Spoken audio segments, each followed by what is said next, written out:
Papaji.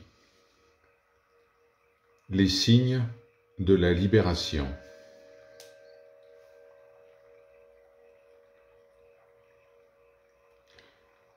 Avant que la grâce du gourou n'amène une personne à la libération,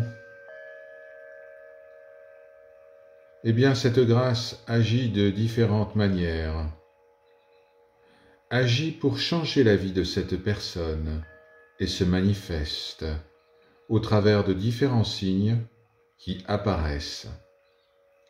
Plus on se rapproche de la libération, plus le voile de l'illusion devient fin et transparent.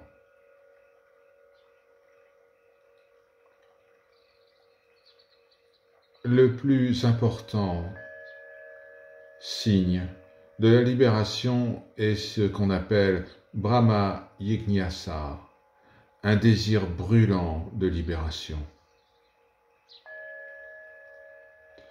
Ensuite vient Viveka, la capacité de discrimination, de faire la différence entre ce qui est réel et ce qui ne l'est pas, entre l'éternel et l'impermanent, et entre la paix et la souffrance.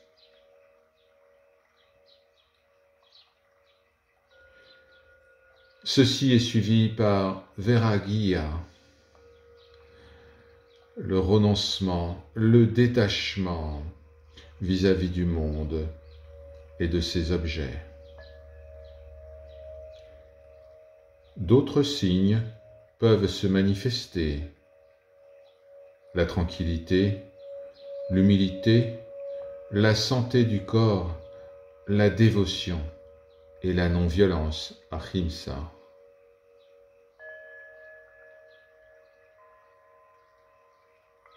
Tous ces signes sont la manifestation de l'immanence du soi qui se révèle au soi.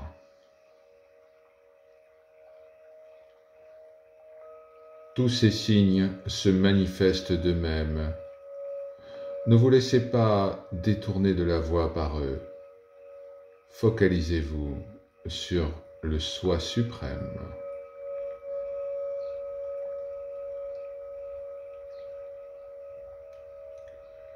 Le radeau qui vous permet de traverser l'océan du samsara, eh bien ce radeau, c'est une décision ferme de se libérer. Ce désir intense est absolument nécessaire. L'intensité de ce désir, c'est le gourou. Et la douleur que vous ressentez dans votre corps, c'est votre moi qui vous appelle. Désirez la personne suprême, car vous obtiendrez toujours ce que vous désirez.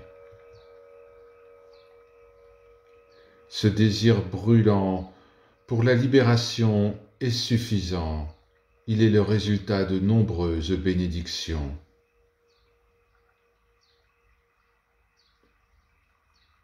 Le désir de libération est libération, car maintenant, votre relation est avec la libération.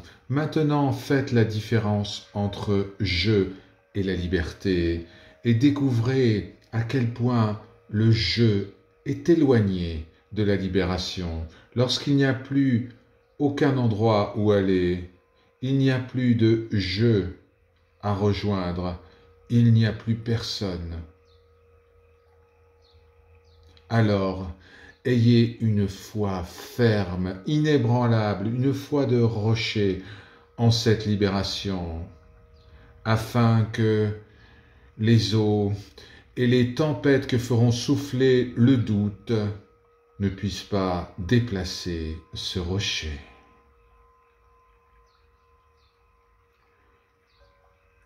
Si le désir de libération est continu, alors toutes les habitudes et toutes les distractions du mental cesseront. Pensez uniquement à la libération et vous deviendrez libération parce que vous êtes ce que vous pensez être. aussi entêtant qu'une rage de dents, pensez toujours au soi suprême. Le désir de libération, c'est la marée haute et les grandes vagues qui font disparaître tous les châteaux de sable du doute. Sans ce désir, l'homme n'est rien.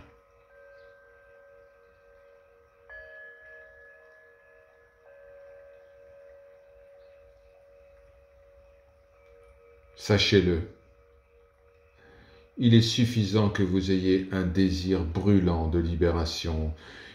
Ce désir enflammera l'univers entier, y compris vous, votre mental, votre ego et votre corps.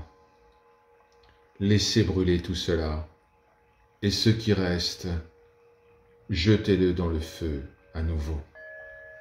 Om Shanti.